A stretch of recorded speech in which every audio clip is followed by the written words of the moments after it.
तो कल आइसोमेरिज्म में अपन ने फंक्शनल ग्रुप आइसोमेरिज्म देख ली थी कि फंक्शनल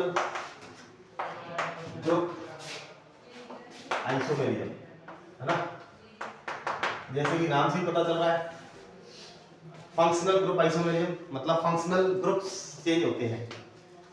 मैंने बताया था इसमें कुछ केस बताए थे, acid ester, aldehyde ketone, alkyl और alkadiene, aldehyde ketone and enol, ये तीनों। अब आगे देख लेते हैं, आगे है अपने पास nitroalkane and nitrites. Nitroalkane and nitrites. Nitroalkane और नाइट्राइट देखो कैसे कि जैसे मेरे पास एक फॉर्मूला है C2H5NO2, ये कोई कंपाउंड है। अब इसके दो आइसोमर बन सकते हैं फंक्शनल ग्रुप। क्या फंक्शनल ग्रुप आइसोमर बनेंगे कि दो कार्बन की चेन है CH3CH2 और NO2 यानी N ने बॉन्ड बना रखा है किसके साथ, कार्बन के साथ, coordinate bond O and double bond. ये इसका मॉलिक्यूलर फॉर्मूला हो गया। ये कंपाउंड क्या है जिसमें कि नाइट्रोजन ने बॉन्ड बना रखा है किसके साथ, कार्बन के साथ, तो इस कंपाउंड को अपन कहते हैं नाइट्रोएल्केन। नाइट्रोएल्केन। अब क्योंकि दो कार्बन का है तो नाइट्रोइथेन हो जाएगा। बाकी कैटेगरी की बात करें तो नाइट्रोएल्केन कैटेगरी का एक कंपाउंड है। इसका दूसरा आइसोमर क्या बनेगा, तो इसका दूसरा आइसोमर बनेगा कि देखो ये दो कार्बन रहे लेकिन अब की बार इस आइसोमर में बॉन्ड जो है वो नाइट्रोजन ना बना करके ऑक्सीजन बना रहा है तो NO2 ही, लेकिन क्या हुआ दोनों कंपाउंड सेम है क्या, अलग अलग है। एक में नाइट्रोजन ने बॉन्ड बना रखा है कार्बन के साथ, एक में ऑक्सीजन ने बॉन्ड बना रखा है। तो जब ऑक्सीजन बॉन्ड बनाता है तो इसको अपन कहते हैं एल्काइल नाइट्राइट, ठीक ना, एल्काइल नाइट्राइट। तो ये देखिए नाइट्राइट है ये और ये है नाइट्रोएल्केन, तो दोनों कंपाउंड अलग अलग है। फंक्शनल ग्रुप चेंज हो चुका है, एक में NO2 फंक्शनल ग्रुप है, एक में ONO फंक्शनल ग्रुप है, ठीक ना। तो फंक्शनल ग्रुप चेंज हो गया तो ये क्या होगी फंक्शनल ग्रुप आइसोमेरिज्म का एक और अपने एग्जांपल देख लिया। और आगे देखते हैं और कौन से एग्जांपल हो सकते हैं। अमीन्स, अमीन्स भी फंक्शनल ग्रुप आइसोमेरिज्म शो करते हैं, ठीक है। अमीन्स में क्या है तो देखो अमीन्स प्राइमरी, सेकेंडरी और टर्शियरी तीन टाइप के अमीन होते हैं, ठीक ना। अमीन किसको कहते हैं कि जब नाइट्रोजन की किसी एक या दो या तीनों वैलेंसी अगर हम कार्बन चेन से अटैच कर देते हैं तो उसको अपन अमीन कह देते हैं। अगर नाइट्रोजन की एक वैलेंसी कार्बन चेन से अटैच है, सेटिस्फाइड है, तो इसको अपन 1 डिग्री या प्राइमरी अमीन कह देते हैं, या प्राइमरी अमीन कह देते हैं। जब नाइट्रोजन की एक वैलेंसी कार्बन चेन से सेटिस्फाइड होती है तो इसको अपन प्राइमरी अमीन कहते हैं, और जब नाइट्रोजन की दो वैलेंसी कार्बन चेन के साथ सेटिस्फाइड होती है तो उसको अपन सेकेंडरी अमीन कह देते हैं। और नाइट्रोजन की तीनों वैलेंसी अगर कार्बन चेन के साथ सेटिस्फाइड होती है तो उसको अपन टर्शियरी अमीन कह देते हैं। अब अमीन्स क्या करते हैं, आइसोमेरिज्म दिखाते हैं, क्योंकि 1 डिग्री अमीन, 2 डिग्री अमीन और 3 डिग्री अमीन ये तीनों आइसोमेरिज्म शो कर सकते हैं। देखो इसका मैं एग्जांपल देता हूं, जैसे ये अपने पास एक कंपाउंड है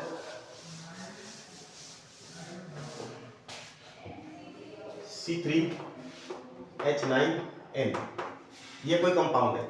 अब इसके देखो कितने आइसोमर बन सकते हैं तो देख लेते हैं। पहले इसका डीबी सेट करेंगे तो डीबी निकालो, तो डीबी कितना आ जाएगा 1 प्लस कार्बन कितने हैं 3, फिर आगे बोलो माइनस H कितने हैं 9 डिवाइडेड बाई 2 और फिर क्या था N डिवाइडेड बाई 2 है ना।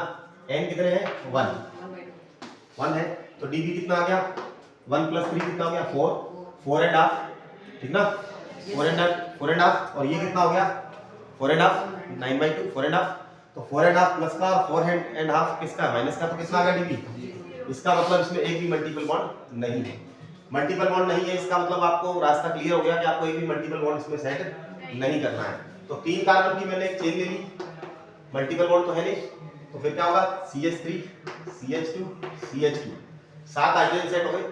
अब 2 हाइड्रोजन एक नाइट्रोजन बचता है तो NH2, ठीक है ना। ये क्या हो गया 1 डिग्री अमीन हो गया है ना। ये 2 डिग्री अमीन भी हो सकता था। 2 डिग्री कैसे कि 3 कार्बन की चेन ना होकर के 2 कार्बन की चेन हो, है ना। हाँ, 2 कार्बन की चेन और 1 कार्बन उधर नाइट्रोजन के साथ अलग से चेन बना गया 1 कार्बन, तो ये क्या हो गया, सेकेंडरी अमीन हो गया। नाइट्रोजन की 2 वैलेंसी कार्बन के साथ सेटिस्फाइड, तो ये क्या हो गया, सेकेंडरी अमीन हो गया। और ये टर्सरी भी बना सकता है कि एक कार्बन और डायरेक्टली अटैच हो सकता है, तो ये टर्सरी अमीन भी बन सकता है। तो देखिएगा CH3 N CH3 and CH3, ये कैसा हो गया, टर्सरी अमीन हो गया। तो ये तीनों के तीनों आइसोमर है। कौन से वाले आइसोमर है, फंक्शनल ग्रुप आइसोमर है। इसमें इस कंपाउंड में क्या है, प्राइमरी अमीन फंक्शनल ग्रुप है, इस वाले कंपाउंड में सेकेंडरी अमीन फंक्शनल ग्रुप है, और तीसरे वाले कंपाउंड में टर्सरी अमीन फंक्शनल ग्रुप है।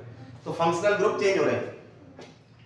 फंक्शनल ग्रुप जब चेंज हो जाता है, मॉलिक्यूलर फार्मूला सेम होता है, तो इसको अपन क्या कहते हैं, फंक्शनल आइसोमरिज्म कहते हैं, जो कि अमीन्स दिखाते हैं, ठीक ना। लेकिन कार्बन की नंबर कम से कम 2 होनी चाहिए। एक कार्बन वाला अमीन कभी भी फंक्शनल ग्रुप आइसोमरिज्म शो नहीं कर सकता, क्योंकि एक कार्बन तो प्राइमरी अमीन ही बनाएगा, सेकेंडरी की तो उसमें कोई चांसेस हो ही नहीं सकते।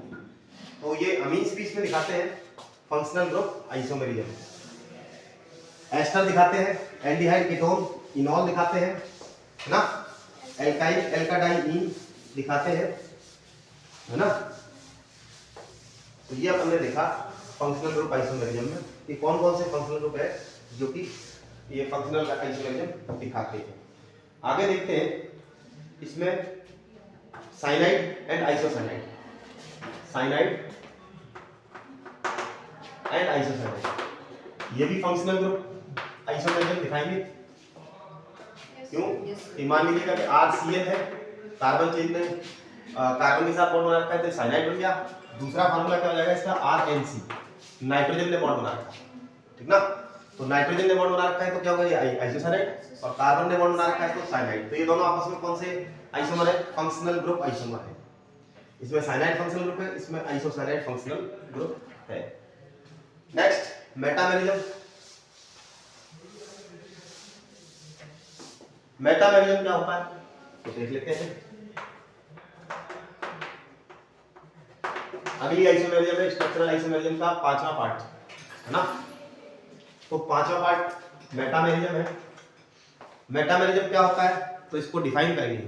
मेटामेरिज्म क्या होता है कि किसी एक कॉमन एटम या ग्रुप ऑफ एटम की दोनों तरफ अगर कार्बन चेन की नंबर बदलती है तो इसको क्या कहते हैं, मेटामेरिज्म कहते हैं। यानी कि नंबर ऑफ कार्बन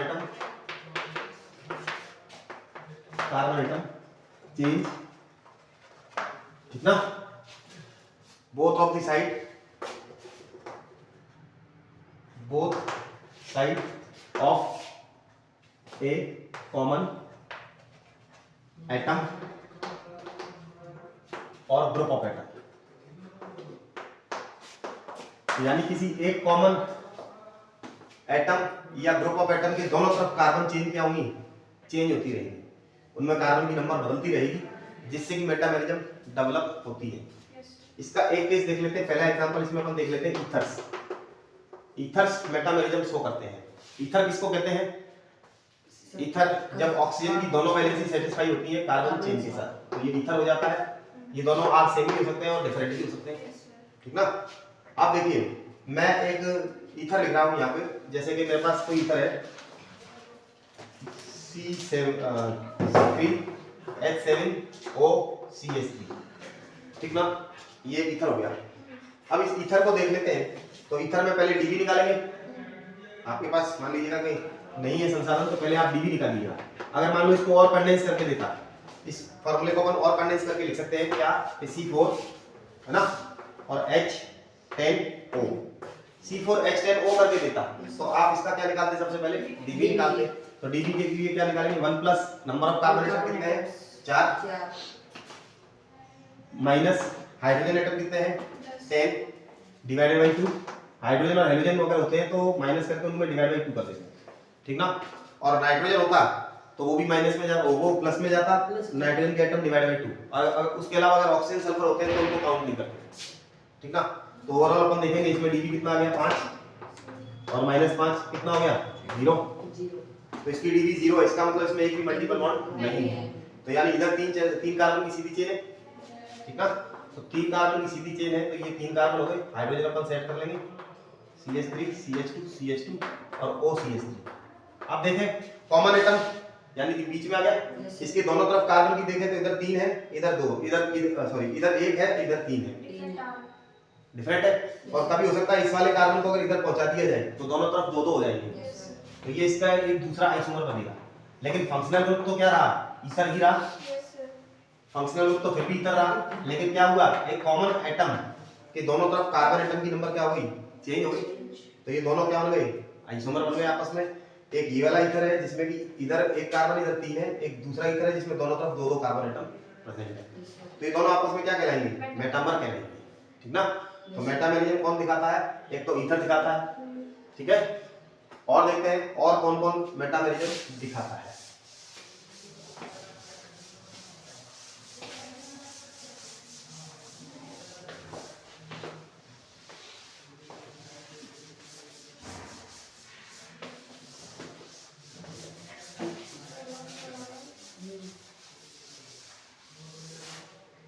इसके बाद मेटामेरिज्म में एक एग्जांपल अपना ईथर का, एक थायो ईथर का है। थायो ईथर और ईथर में केवल अंतर केवल सल्फर का होता है, ठीक ना। थायो ईथर किसको कहते हैं कि जब ऑक्सीजन की बजाय सल्फर आ जाता है, ठीक ना। जैसे अल्कोहल में OH ग्रुप होता है तो थायोल में क्या होगा, SH हो जाएगा। O की जगह S हो तो थायोल या थाया वर्ड यूज कर लेते हैं अपन, ठीक है ना।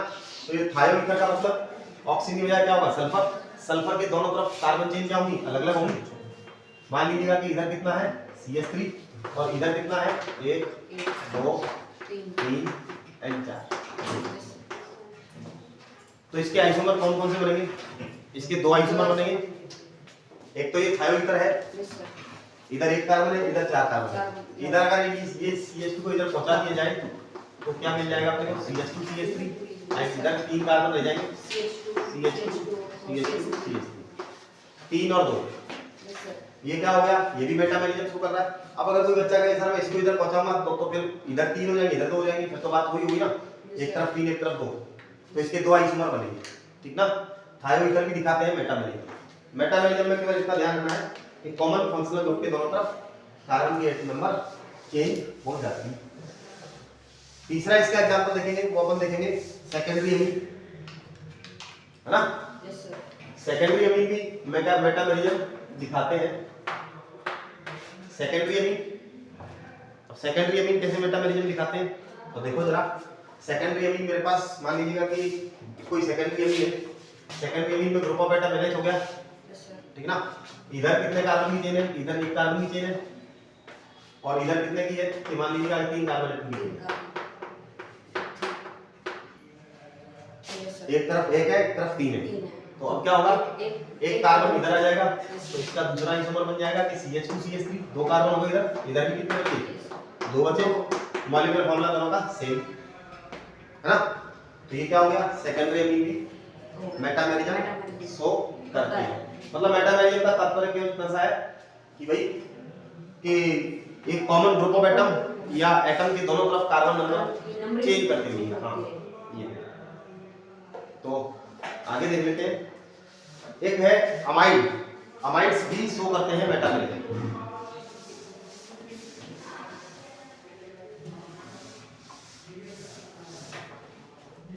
तो अमाइड्स भी मेटामेरिज्म शो करते हैं, देखो किस तरीके से। इसी तरीके से अमाइड्स भी मेटामेरिज्म शो करते हैं। एक और एग्जांपल देखते हैं इसका, अमाइड्स कैसे मेटामेरिज्म शो करते हैं। तो अमाइड CONH2 होता है फंक्शनल ग्रुप, और CONH2 में क्या होता है, ये CON, ये जो CONH2 ये जो ग्रुप है ये कॉमन रहेगा, ये ग्रुप ऑफ एटम कॉमन रहेगा बीच में। अमाइड में NH2 होता है, लेकिन एक है झटाका के अगर मैं इसमें एक कार्बन चेन लगा दूं, ठीक है ना, तो ये कौन सा अमाइड हो गया, N मिथाइल। नाइट्रोजन पे मिथाइल आ गया तो N मिथाइल अमाइड हो गया, ठीक है। तो N मिथाइल अगर ये अमाइड है तो इधर कितने कार्बन थे, मान लीजिएगा कि 3 थे, ठीक है ना। 3 थे तो एक आइसोमर क्या बन रहा है कि N मिथाइल, और ये 1 2 3 4 ब्यूटेन अमाइड। N पे है CH3 तो सब्स्टिट्यूट हो गया N मिथाइल ब्यूटेन अमाइड। इसका दूसरा मेटामर क्या बनेगा कि इधर 2 कार्बन हो जाए, है ना।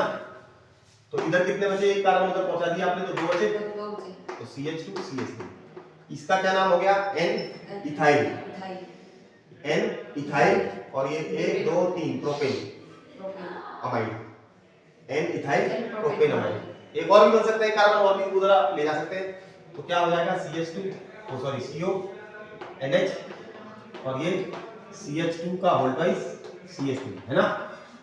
एक CH2 और पहुंचा दिया तो इधर एक ही बचा, तो ये क्या हो गया, N पर प्रोपाइल हो गया, N प्रोपाइल, और ये 1 2 इथेन अमाइड है ना।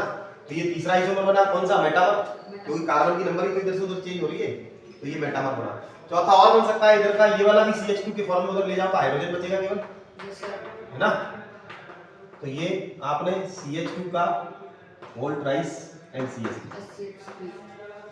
ये क्या बना, ये भी अमाइड है, लेकिन एक कार्बन का है तो मीथेन अमाइड बचा, लेकिन N पे क्या है, 3 और 1 4 कार्बन चेंज है, butyl, N butyl sorry methane amide, ठीक है ना। तो ये चारों के चारों आइसोमर बने, मॉलिक्यूलर फॉर्मूला सेम है, केवल एक कॉमन फंक्शनल ग्रुप या कॉमन ग्रुप ऑफ एटम के दोनों तरफ कार्बन एटम की नंबर चेंज हो जाने से जो आइसोमर बनते हैं उनको अपन मेटामर कहते हैं, ठीक है। पांचवी अपने पास टॉटोमेरिज्म, ठीक ना।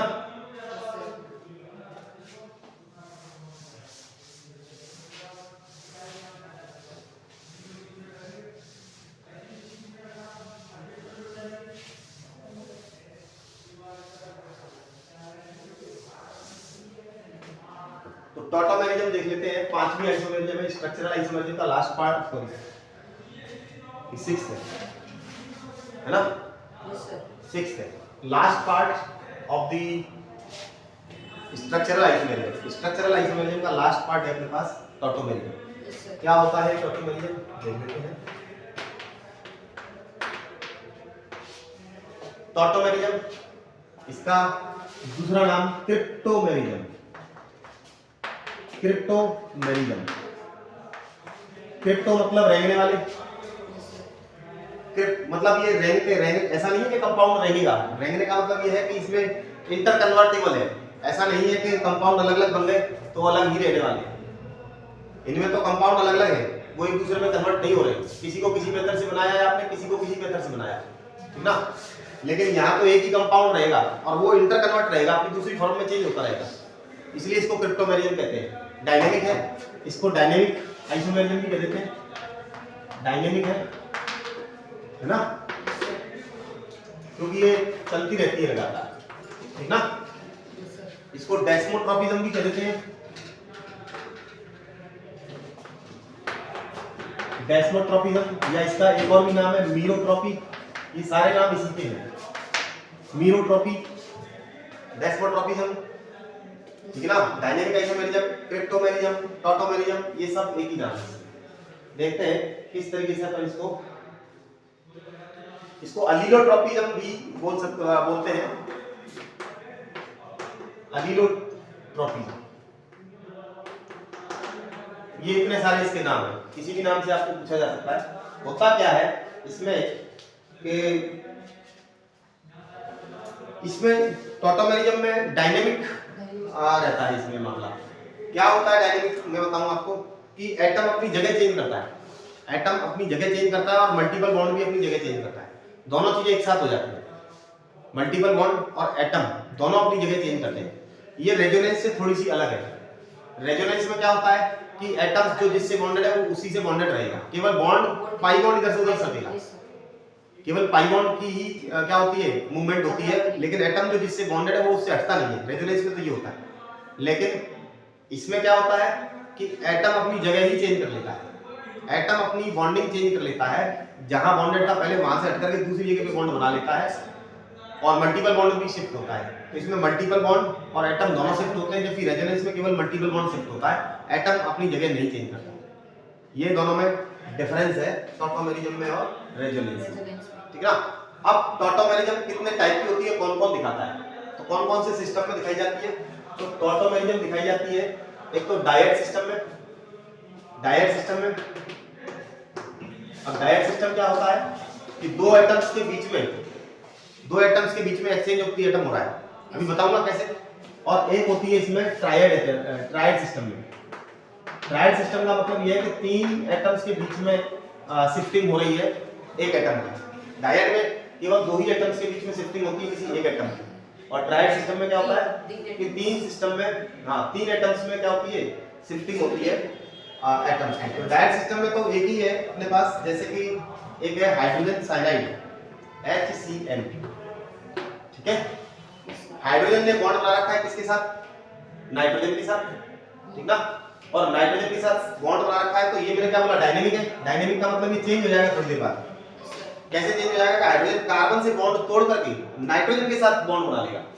तो कार्बन के साथ बॉन्ड तोड़ करके हाइड्रोजन किसके साथ बॉन्ड बना लेगा, नाइट्रोजन के साथ बॉन्ड बना लेगा। ये कौन सा हो गया, ये इसका दूसरा आइसोमर या टॉटोमर डेवलप हो गया। कैसे, क्या हुआ, एटम ने अपनी जगह चेंज की है। हाइड्रोजन जो कि कार्बन से बॉन्डेड था वो किससे जाके बॉन्डेड हो गया, नाइट्रोजन के साथ जाके बॉन्डेड हो चुका है, ठीक ना। तो ये कौन सी आइसोमेरिज्म है, टॉटोमेरिज्म है। लेकिन अब कितने एटम्स के बीच में एक एटम का क्या हो रहा है, ट्रांसफर हो रहा है, 2 एटम्स के बीच में हो रहा है। 2 एटम ही उसको क्रॉस करने पड़ रहे हैं, 2 ही एटम के बीच का मामला चल रहा है, इसलिए इसको डाइहेड सिस्टम कहते हैं, ठीक है ना। अगर हाइड्रोजन ट्रांसफर होता और 3 एटम्स आ जाते, 3 एटम्स को क्रॉस करने पड़ते, तब उसको कहते हैं कौन सा सिस्टम, ट्राइहेड सिस्टम कहते हैं। अभी तो 2 एटम्स उसको क्या करने पड़ रहे हैं, शिफ्ट करने पड़ रहे हैं, तो ये डाइहेड सिस्टम है। अभी देखो डाइहेड सिस्टम तो ज्यादा नहीं चलता। तो ट्राइहेड सिस्टम अपन अलग अलग टाइप के ट्राइहेड सिस्टम देखेंगे। ट्राइहेड सिस्टम में किस तरीके से कीटो इनॉल आइसोमेरिज्म या सॉरी टॉटोमेरिज्म दिखाई जाती है। तो देखो ट्राइहेड सिस्टम मतलब 3 एटम्स के बीच में ट्रांसफर होगा किसी एक एटम का, ठीक ना। इसमें अपन पहला केस देख लेते हैं, कीटो इनॉल आइसोमेरिज्म। कीटो इनॉल आइसोमेरिज्म, जैसा कि नाम से ही पता चल रहा है, कीटो और इनॉल के बीच में ट्रांसफर होगा एटम्स का, एंड बॉन्ड्स का। कीटो ग्रुप क्या होता है ये तो अपने को पता ही है। कीटो ग्रुप का मतलब होता है कि एक सी डबल बॉन्ड हो, इसके दोनों तरफ कार्बन चेन, कीटोन। और कीटो ग्रुप मान लीजिएगा कि ये सिंपल सा कीटोन मैं देख रहा हूं, CH3COCH3, ठीक है। ये अपने पास एक कीटोन है, और कीटोन कीटो इनॉल आइसोमेरिज्म शो करता है। कैसे कीटो इनॉल आइसोमेरिज्म शो करता है, तो मैं आपको बता दूं कि इसमें ये जो ऑक्सीजन है, ऑक्सीजन की 2 वैलेंसी है, उसने अभी पाई बॉन्ड या डबल बॉन्ड कार्बन के साथ बना रखा है। लेकिन ऑक्सीजन ऐसा भी कर सकता है कि एक बॉन्ड बनाए कार्बन के साथ, एक हाइड्रोजन के साथ बना ले, ऐसा भी तो कर सकता है। तो ऑक्सीजन इस बॉन्ड को तोड़ करके कार्बन के साथ सिंगल बॉन्ड बनाता है। देखो जरा, ऑक्सीजन ने सिंगल बॉन्ड बना लिया, ऑक्सीजन की वैलेंसी इनकम्प्लीट हो गई, कार्बन की भी इनकम्प्लीट हो गई। होता क्या है कि ये जो फंक्शनल ग्रुप है, जहां ऑक्सीजन ने या हाई इलेक्ट्रोनेगेटिव एलिमेंट ने मल्टीपल बॉन्ड बना रखा है, उसके साइड वाले जो कार्बन एटम होते हैं उनको अपन अल्फा कार्बन एटम कहते हैं। क्या कहते हैं, अल्फा कार्बन कहते हैं। और इनके अगर और साइड में होगा तो बीटा हो जाएगा, और साइड में होगा तो गामा हो जाएगा। तो यानी ये जो फंक्शनल ग्रुप है कीटोनिक, इसके साइड वाले कार्बन एटम को अपन अल्फा कार्बन एटम कहते हैं। और अल्फा कार्बन एटम बताया था ना, अल्फा बीटा बताया था, किसे कहते हैं अल्फा कार्बन एटम। अगर फंक्शनल ग्रुप में खुद का कार्बन है, अगर फंक्शनल ग्रुप में खुद का कार्बन है, तो उसके जस्ट साइड वाला कार्बन क्या कहलाएगा, अल्फा अटैच्ड, है ना। और उससे और आगे वाला बीटा, उससे और आगे वाला गामा, इस तरीके से चलता जाता है। तो यहाँ कार्बन खुद का है इस फंक्शनल ग्रुप में, तो इसके साइड वाला क्या हो गया, अल्फा। लेकिन अगर किसी फंक्शनल ग्रुप में खुद का कार्बन नहीं होता है, जैसे OH फंक्शनल ग्रुप है अल्कोहल, लेकिन इसमें खुद का कार्बन नहीं है, तो जिस कार्बन पर ये अटैच्ड है वो इसका अल्फा कार्बन एटम हो जाएगा, ठीक ना। लेकिन यहाँ तो खुद का कार्बन है, तो इसके पड़ोस वाला क्या कहलाएगा, alpha carbon atom. Alpha carbon atom पर जो हाइड्रोजन प्रेजेंट होता है, अल्फा कार्बन पर जो हाइड्रोजन प्रेजेंट है, कितने हाइड्रोजन प्रेजेंट है इस पे, 3 इस पे है और 3 इस पे है, 6 है। तो ये किसी भी अल्फा कार्बन पर प्रेजेंट हाइड्रोजन, अल्फा कार्बन पर प्रेजेंट हाइड्रोजन को अल्फा हाइड्रोजन कह देते हैं, ठीक ना। अल्फा कार्बन एटम पर प्रेजेंट हाइड्रोजन एटम्स को अपन अल्फा हाइड्रोजन एटम्स कह देते हैं। तो कितने हैं, 3 इधर है और 3 इधर है, 6 है total alpha hydrogen atoms. Alpha hydrogen atom का होना एसेंशियलिटी है इस आइसोमेरिज्म के लिए। अगर अल्फा हाइड्रोजन एटम नहीं है तो कीटो इनॉल आइसोमेरिज्म शो नहीं होगी। तो अल्फा हाइड्रोजन एटम जो होता है वो क्या करता है, वो यहां से बॉन्ड तोड़ देता है, ये वाला बॉन्ड तोड़ देगा, ठीक ना। तो ये वाला बॉन्ड तोड़ देगा, तो इस बॉन्ड के दोनों इलेक्ट्रॉन ये कार्बन रख लेगा, यानी अपने दोनों इलेक्ट्रॉन इसको दे आया, तो कार्बन पे नेगेटिव आया, ठीक ना।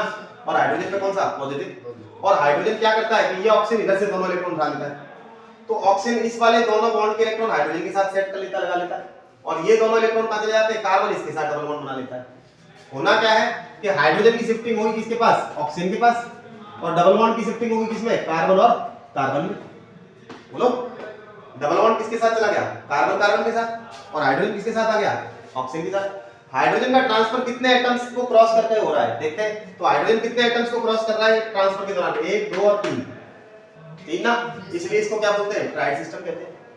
ट्राइड सिस्टम, हाइड्रोजन का ट्रांसफर 3 एटम्स के बीच में होगा। एक इस हाइड्रोजन को यहां से 1 2 और 3 एटम्स पर क्रॉसिंग करनी पड़ी, 3 एटम्स के बीच का मामला चल रहा है, और 3 एटम्स के बीच में डबल बॉन्ड की शिफ्टिंग हो रही है, इसलिए इसको अपन क्या कहते हैं, ट्राइड सिस्टम कहते हैं। होना क्या है, केवल आप ये देखिएगा कि मल्टीपल बॉन्ड से बॉन्डेड जो हाई इलेक्ट्रोनेगेटिव एटम है, ठीक है ना, उसके साइड वाले जो अल्फा कार्बन एटम पर प्रेजेंट हाइड्रोजन है, उस हाइड्रोजन को तो ऑक्सीजन के साथ जोड़ दो, ठीक है ना, और बाकी ये जो जहां से हाइड्रोजन आया है उसको दूसरे वाले के साथ क्या कर दो, मल्टीपल बॉन्ड बना दो।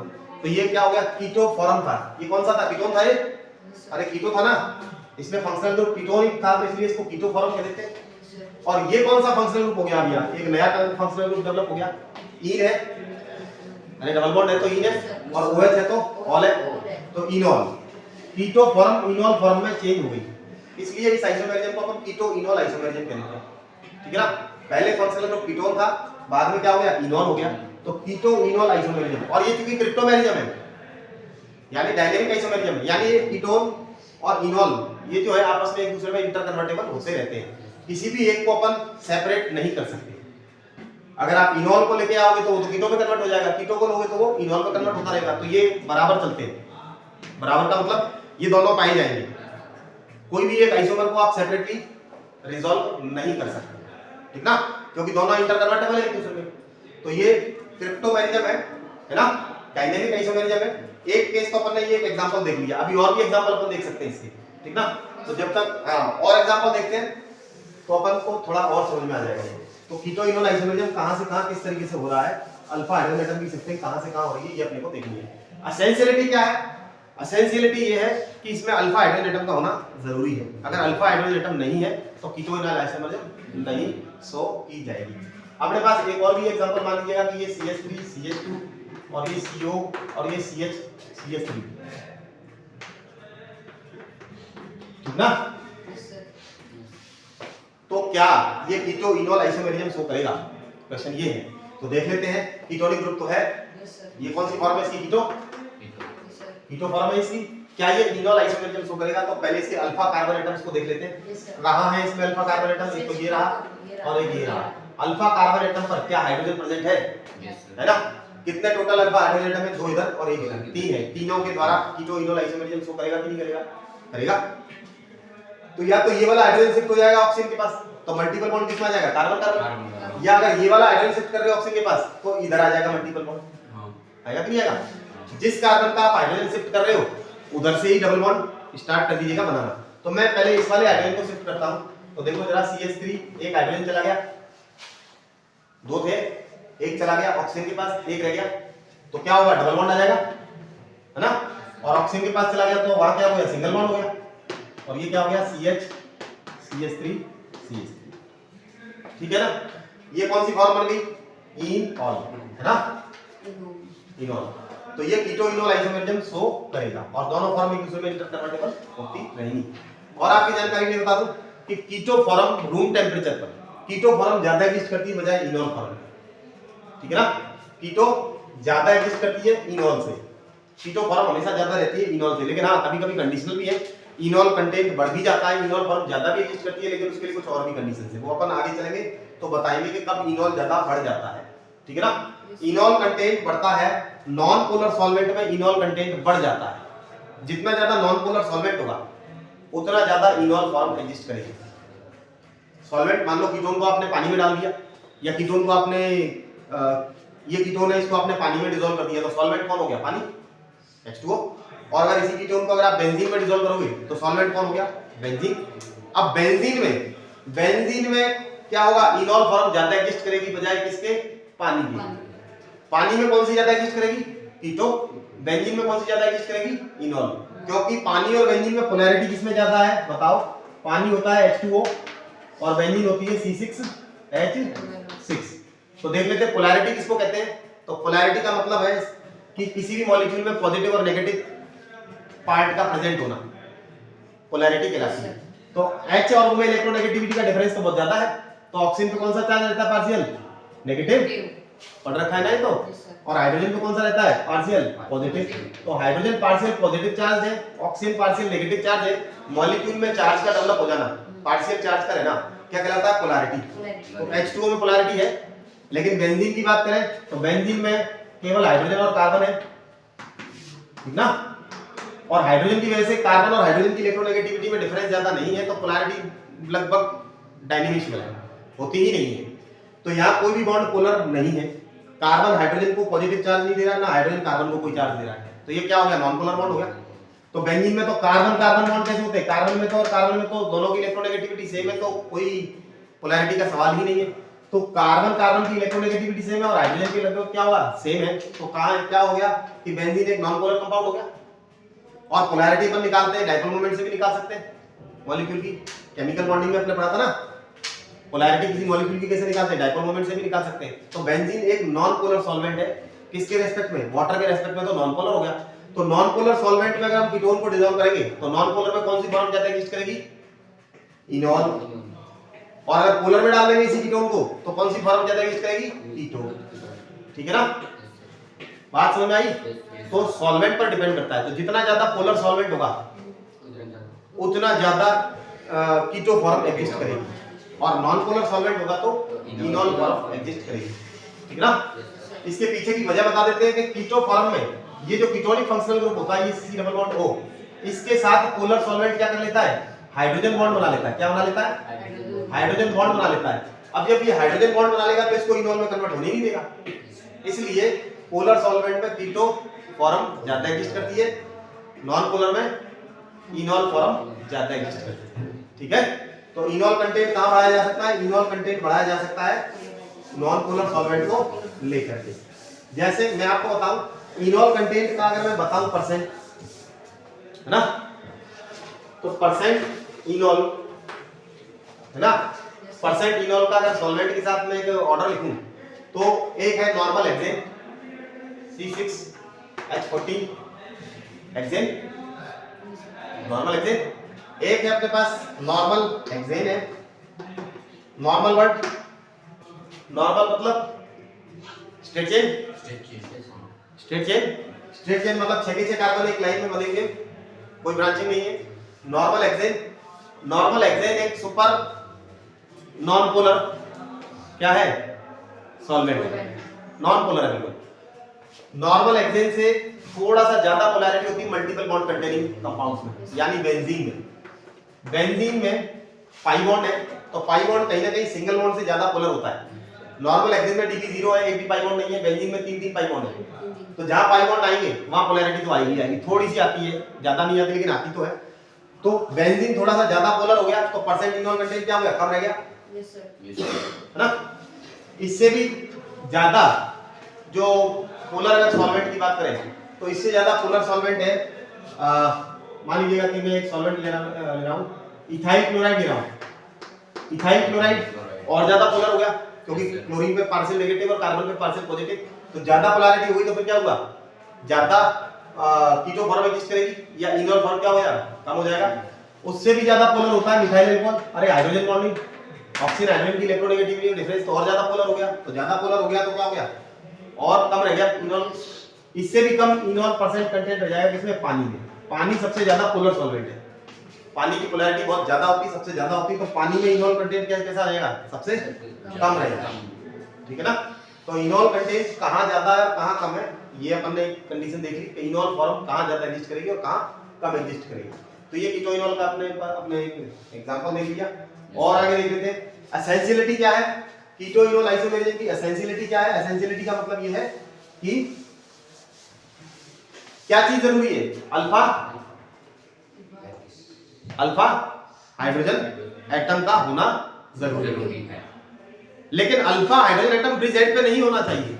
अगर अल्फा हाइड्रोजन एटम है भी लेकिन अगर वो ब्रिज हेड पे हो गया, ब्रिज हेड समझते हो ना, जब दो साइकिल कॉमन हो रही है, दो साइकिल फ्यूज हो रही है, बाइसाइक्लो बन रहा है और कॉमन कार्बन एटम पर जो भी प्रेजेंट होगा हाइड्रोजन वो क्या हो जाएगा, ब्रिज हेड हो जाएगा। ब्रिज हेड वाला कभी भी कीटो इनोल आइसोमरिज्म में नहीं जाता। जैसे मेरे पास एक कंपाउंड है, ये कंपाउंड है, ठीक है, और इसके पास ये कुछ इस तरीके की एक साइकिल इधर भी है और एक साइकिल इधर भी है। अब हाइड्रोजन सेट करें तो इधर कार्बन की 3 वैलेंसी दिखाई दे रही है और 1 2 3 एक हाइड्रोजन होगा कि नहीं होगा? ये अल्फा कार्बन है, ये वाला जो फंक्शनल ग्रुप का कार्बन इसका ये कौन सा हो गया, अल्फा हो गया, ये भी अल्फा हो गया, इस पे भी एक हाइड्रोजन होगा, लेकिन ये हाइड्रोजन किस में हो गई, ब्रिज हेड पे हो गई। तो क्या ये कीटो इनोल आइसोमरिज्म शो करेगा? नहीं करेगा। अगर ब्रिज हेड पर अगर हाइड्रोजन है तो बेशक वो अल्फा हाइड्रोजन एटम हो, लेकिन वो कीटो इनोल आइसोमरिज्म में नहीं जाएगा। तो यहाँ पर कीटो इनोल आइसोमरिज्म शो नहीं होगी। ब्रिज हेड वाला hydrogen keto enol isomerism show नहीं करता, ठीक है। तो ये रहा कीटो इनोल आइसोमरिज्म। कल अपन इसको थोड़ा सा और डिटेल में और दूसरे सिस्टम लेकर के आगे पढ़ेंगे, ठीक है ना।